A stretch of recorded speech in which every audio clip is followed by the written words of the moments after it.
नमस्कार दोस्तों, स्वागत है आप सभी का हमारे इस चैनल द अंशु वॉइस पर। दोस्तों, अगर आप भी अपनी लाइफ में कुछ नया सीखने की चाह रखते हैं तो इस चैनल को अभी सब्सक्राइब कर लें। जय मां लक्ष्मी आपके इस वीडियो को जो भी लाइक और चैनल को सब्सक्राइब करें उसके जीवन में कभी भी धन की कमी ना होने देना। दोस्तों, पूरे 500 सालों के बाद बन रहा है दिव्य दुर्लभ महाशुभ संयोग 9 नवंबर गुरुवार रमा एकादशी। इस दिन यानी 9 नवंबर रमा एकादशी के दिन चुपचाप गाय को खिला दें। ये एक छोटी सी चीज रोडपति भी होंगे, 1 करोड़पति मिलेंगी। सभी संकटों और कष्टों से मुक्ति, पितृदोष तुरंत होगा खत्म, पूरे साल आपके घर में भरे रहेंगे। अन्न धन के भंडार यूं कहें कि आपकी 7 पुश्तें तक करेंगे। पैसों पर राज दोस्तों, 7 पीढ़ियों तक बैंक बैलेंस बढ़ता चला जाएगा। सभी दुख दूर हो जाएंगे और सुख आपके पास आ जाएंगे।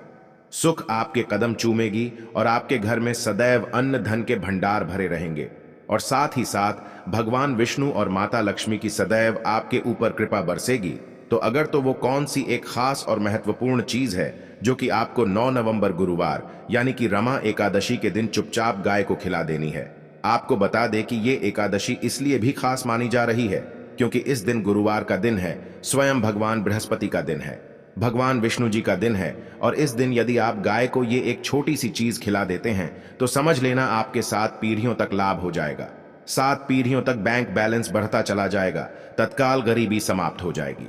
आपके जीवन से आपके जीवन में गरीबी का नामो निशान खत्म हो जाएगा, आर्थिक स्थिति प्रबल हो जाएगी और 7 पीढ़ियों तक बैंक बैलेंस बढ़ता चला जाएगा। तो दोस्तों, इस वीडियो को पूरा देखें, बहुत ही लाभकारी वीडियो है क्योंकि इस वीडियो में हम आपको गाय से जुड़े ऐसे अचूक और प्रभावशाली उपाय बताएंगे जिन्हें करने से आपकी सोई किस्मत चमक जाएगी। गरीब भी मालामाल बन जाता है, करोड़पति बन जाता है इन उपायों को करने से, क्योंकि हमने पहले भी बताया है कि इस बार गुरुवार के दिन ये एकादशी पड़ रही है तो बहुत ही खास है। इस दिन जो भी योग बने हैं आपको लाभ देंगे। तो दोस्तों, पूरा वीडियो देखें, वीडियो को शुरू करें। सबसे पहले तो आपसे रिक्वेस्ट करते हैं कि भगवान विष्णु और माता लक्ष्मी का नाम लेते हुए वीडियो को लाइक कर दें और सच्ची आस्था से कमेंट्स बॉक्स में मां लक्ष्मी, भगवान विष्णु जी, माता लक्ष्मी जरूर लिखे और ज्यादा से ज्यादा वीडियो को शेयर जरूर करना जिससे और लोग भी इस वीडियो के माध्यम से लाभ उठा सकें। दोस्तों, आपको बता दी कि हिंदू पंचांग के अनुसार हर साल कार्तिक मास के कृष्ण पक्ष ही एकादशी तिथि पर रमा एकादशी का व्रत रखा जाता है। इस दिन जगत के पालनहार श्री हरि विष्णु जी की पूजा करने और व्रत का विशेष ध्यान, साथ साथ माता लक्ष्मी की भी इस दिन आपको विधि विधान से पूजा अर्चना करनी चाहिए। आपको बता दें, ये सभी एकादशियों में रमा एकादशी को सबसे शुभ और महत्वपूर्ण माना जाता है। इसे रमा एकादशी के नाम से भी जाना जाता है। ये एकादशी दीपावली से 4 दिन पहले आती है। रमा एकादशी व्रत को सबसे महत्वपूर्ण एकादशियों में से एक माना जाता है। कहा जाता है कि रमा एकादशी का व्रत करने से ब्रह्महत्या सहित अनेक प्रकार के पाप भी नष्ट हो जाती है। जो व्यक्ति रमा एकादशी के दिन व्रत रखता है उसके सभी पाप मिट जाते हैं और उसकी समस्त मनोकामनाएं पूर्ण हो जाती हैं। भगवान विष्णु जी, माता लक्ष्मी समस्त मनोकामना में उस व्यक्ति की पूर्ण कर देती है।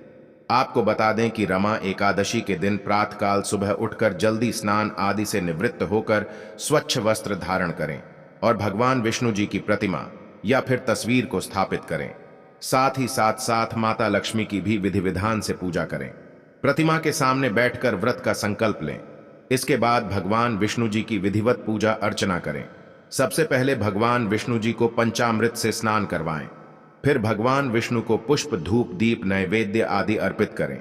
इसके बाद विष्णु सहस्त्र नाम का जाप करें और भगवान विष्णु जी की कथा पढ़ें या फिर सुने और साथ ही साथ माता लक्ष्मी की विधि विधान से पूजा करें। आरती उतारे और अपनी यथाशक्ति सामर्थ्य के अनुसार गरीबों को भोजन कराएं और जरूरतमंदों को दान दक्षिणा देकर उनका आशीर्वाद प्राप्त करें। जो भी आपसे बने अन्न धन वस्त्र दान जरूर करें। जैसा आपसे बने कुछ भी बनेगी।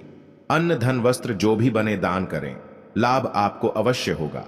और जो उसको बात करते हैं कि आपको इस दिन यानी रमा एकादशी के दिन गाय से जुड़े कौन कौन से उपाय करने चाहिए जिससे भगवान विष्णु जी मतलब लक्ष्मी प्रसन्न हो जाए और आपकी 7 पीढ़ियों तक इस उपायों का लाभ मिले, तत्काल गरीबी आपके जीवन से समाप्त हो जाए और यूं कहें कि भगवान विष्णु जी, माता लक्ष्मी आपकी समस्त मनोकामनाओं को पूर्ण कर दे और 33 कोटि देवी देवताओं को धारण करने वाली गौ माता का तो आशीर्वाद आपको प्राप्त होना ही होना है। तो चलिए शुरू करते हैं। कौन कौन से उपाय है जो कि आपको 9 नवंबर यानी कि रमा एकादशी के दिन गाय से जुड़े जरूर करने चाहिए। या चलिए शुरू करते हैं। दोस्तों, सनातन परंपरा में गाय गंगा और गायत्री का बहुत ज्यादा धार्मिक महत्व है। मान्यता है कि गौ माता के शरीर पर 33 कोटि देवी देवताओं का वास होता है। गौ माता की सेवा एवं पूजा करने वाले जातक पर इन सभी देवी देवताओं की कृपा बरसती है। गौ सेवा से न सिर्फ इस जन्म के बल्कि पूर्व जन्म के भी दोष दूर हो जाते हैं। प्रत्येक सुबह जब आपके घर में भोजन बनना प्रारंभ हो तो सबसे पहले बनाई गई रोटी को आप गोमाता के नाम से निकाल दें और भोजन करने से पूर्व गोमाता को इस रोटी को खिलाएं। यदि संभव हो तो काली गाय को खिलाएं। यदि काली गाय ना मिले तो सफेद गाय को भी आप खिला सकते हैं। प्रत्येक पूजा और मांगलिक कार्य में गोमाता या उनसे जुड़ी चीजें जैसे गाय का गोबर, गोमूत्र, गाय का दूध अथवा गाय के दूध से बना घी अवश्य शामिल करें। इससे आपको पुण्य प्रभाव की प्राप्ति होगी। सनातन परंपरा के अनुसार जिस घर में गाय होती है उस घर से जुड़े सभी वास्तु दोष स्वतः ही समाप्त हो जाते हैं। किसी भी पूजा में गाय से प्राप्त पंचगव्य युक्त पदार्थ का उपयोग अवश्य शामिल करें, क्योंकि पंचगव्य के बिना कोई भी पूजा पाठ और हवन सफल नहीं होता। तो वो कृपा पाने के लिए प्रतिदिन अथवा महीने में परिवार एक बार गौशाला जाने का नियम जरूर बनाएं और वहां गायों को हरा चारा जरूर खिलाएं। इससे आपको शुभ फलों की प्राप्ति होगी और साथ ही साथ गोसेवा और गोपूजा से 9 ग्रह शांत हो जाते हैं और इनसे जुड़े दोषों का निदान हो जाता है। गर्मियों में गोमाता को पानी पिलाएं और सर्दी में गोमाता को गुड़ अवश्य खिलाएं। ध्यान रखें कि गर्मियों में गाय को गुड़ ना खिलाएं। अनेक देवी देवताओं को अपने शरीर पर धारण करने वाली गौमाता से जुड़े कई शुभ और अशुभ संकेत भी होते हैं। मतलब गाय का दूध दुहते समय यदि गाय ठोकर मार दे और सारा दूध बिखर जाए तो अपशगुन होता है। यदि कोई यात्रा पर निकल रहा हो और गाय अपने बछड़े को दूध पिलाती सामने आ जाए तो निश्चित रूप से जिस यात्रा के लिए आप निकले हैं वे यात्रा आपके लिए अवश्य ही सफल होगी और वह काम जिसके लिए आप निकले हैं वह अवश्य ही पूर्ण होगा। यात्रा पर जाते समय बाईं ओर गाय की आवाज आना और रात्रि में गाय की हुंकार करना भी शुभ होता है। दोस्तों, साथ ही साथ गाय के साथ आप भूलकर भी ये काम ना करें, अन्यथा मिलता है घोर नरक और जीवन भर की परेशानियां। जय दोस्तों, गाय को राष्ट्रीय पशु बनाए जाने और इन्हें मौलिक अधिकार दिए जाने की बात हो रही है तो सवाल उठता है कि गाय जब भारतीय संस्कृति का अहम हिस्सा है तब भी गाय के साथ लोग खराब व्यवहार कैसे कर लेते हैं। गाय दर दर भटकती रहती है, भरपेट इन्हें चारा तक लोग नहीं देते। गाय जब तक दूध देती रहती है तो उनकी सेवा होती है और जैसे ही दूध देना बंद कर देती है तो लोग इन्हें उनकी किस्मत पर छोड़ देते हैं, सड़कों पर और गलियों में भटकने के लिए। ऐसे में गोवंशी जीवों को कोई डंडे से मारता है तो कोई उन पर पानी डाल देता है, कभी वाहनों से ठोकर लग जाती है तो कभी बीमार होकर बेचारी एक गाय दम तोड़ देती है। ऐसे में जरूरत है इन बातों को जानने की कि गाय को लेकर शास्त्रों में क्या कहा गया है, गाय के साथ आपको कैसा व्यवहार करना चाहिए। या दोस्तों, गाय को कभी भी मारना पीटना नहीं चाहिए। शास्त्रों में गाय को माता का दर्जा दिया गया है। गाय को मारने पीटने वाला माता को मारने पीटने वाले के समान पाप का भागी माना जाता है।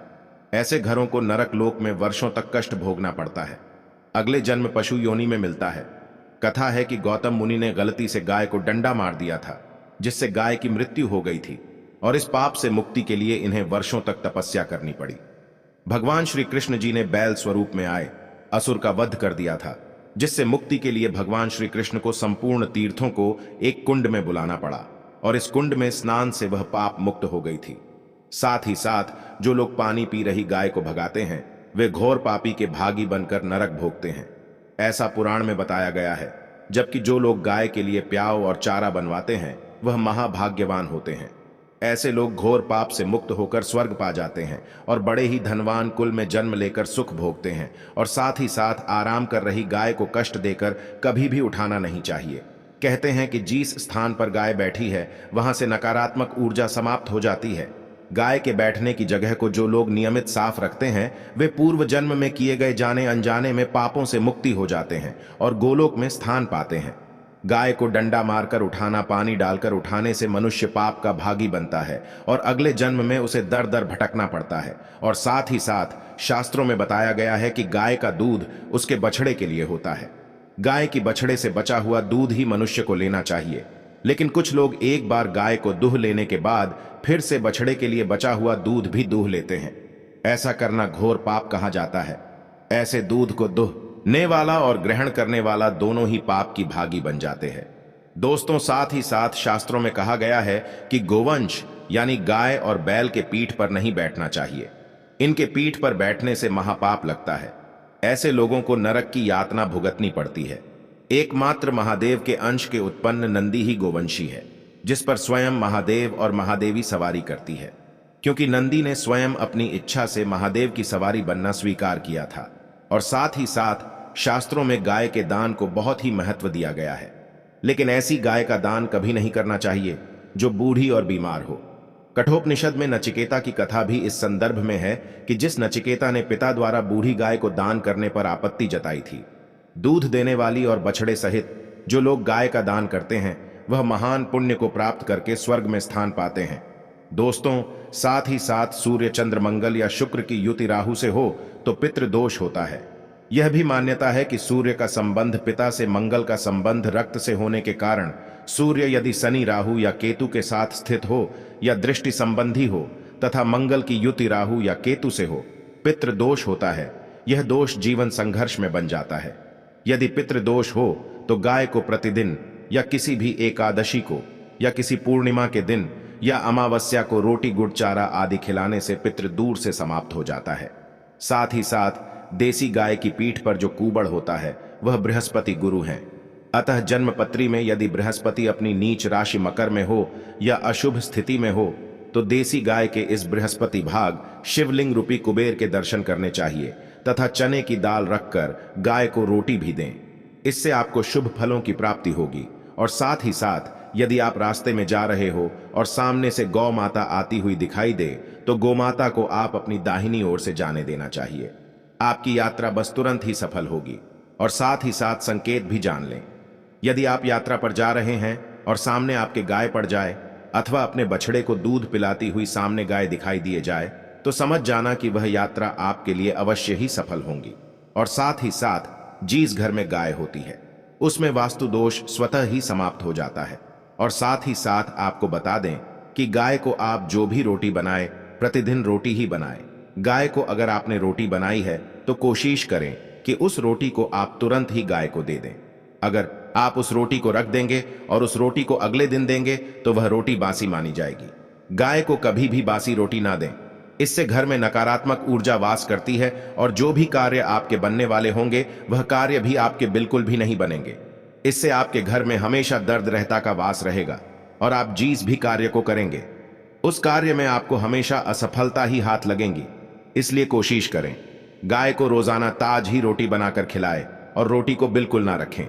बासी रोटी गाय को ना दे। और साथ ही साथ सड़ी गली चीजें गाय को नहीं खिलानी चाहिए कि घर में कोई फल है, कोई सब्जी है, सड़ जाए तो लोग क्या करते हैं, गाय को खिला देते हैं। नहीं, ऐसा नहीं करना चाहिए। ऐसा करने से यदि आप गाय को खिलाते हैं तो और आप पाप के भागी बन जाते हैं। आप बिल्कुल भी सड़ी गली चीजें गाय को ना खिलाएं। और साथ ही साथ आप आटे की गई लोइयां बनाकर उनके ऊपर हल्दी लगाएं। इसके बाद आप उन 11 लोइयों को एक एक करके गाय को खिलाएं। प्रत्येक लोई को खिलाते समय गाय के सींगों पर आप हाथ फेरें, पीठ पर हाथ फेरने, मस्तक पर हाथ फेरें।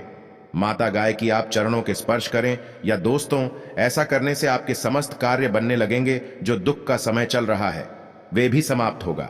आपके जीवन में खुशी है, खुशी होंगी। और एक बार आप 7 बार गाय की परिक्रमा भी कर लें तो आपके समस्त कार्य पूर्ण होंगे। और साथ ही साथ आप गाय को जब भी रोटी दें, रोटी पर या तो आप थोड़ी हल्दी लगा लें या थोड़ा गुड़ रख लें। अगर गुड़ ना हो तो आप थोड़ा मिश्री रख सकते हैं, थोड़ा घी रख सकते हैं। या दोस्तों, गाय को कभी भी सूखी रोटी ना खिलाएं। सूखी का मतलब गाय के जो रोटी रखें खिलाए उस पर कुछ ना कुछ रखकर खिलाए। हल्दी रख लें, गुड़ रख लें, मिश्री, घी, अब जो भी रख लें, मतलब खाली रोटी नहीं खिलानी है। ध्यान इस बात का रखें जब भी आपको शुभ फलों की प्राप्ति होगी। या दोस्तों, ये थे गाय से जुड़े कुछ महत्वपूर्ण उपाय, कुछ बातें जिन्हें आपको ध्यान में जरूर रखना चाहिए। या दोस्तों, वीडियो अच्छी लगी हो तो वीडियो को लाइक करें, ज्यादा से ज्यादा अपने दोस्तों में शेयर करें। चैनल पर नए हैं तो सब्सक्राइब करें। जय गौ माता।